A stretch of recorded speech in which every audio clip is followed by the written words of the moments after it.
Welcome to Luca is a Billionaire, where the only thing I invest in is your answers.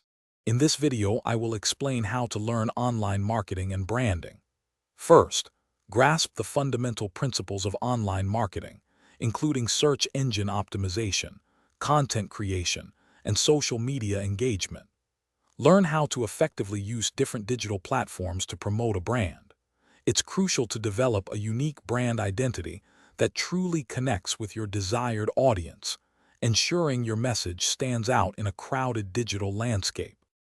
Gaining practical experience is essential for mastering online marketing.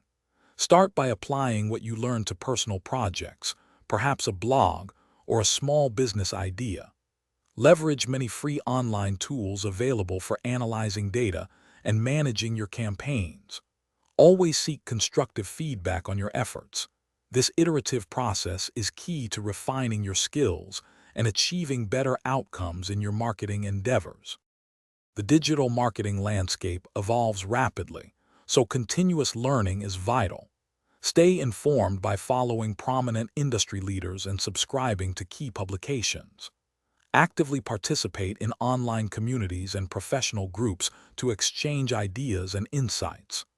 Additionally, pursuing recognized certifications can validate your expertise, demonstrating a commitment to your craft and enhancing your professional credibility. Finally, building your personal brand is crucial for career growth in online marketing. Develop a compelling online portfolio that effectively showcases your best work and achievements. Actively network with other professionals in the field. These connections can open doors to new opportunities and collaborations. Remember to check the description for a link to the Echo Dot smart speaker and other great deals to enhance your daily life. Thanks for watching and please subscribe. It's the best investment you'll ever make.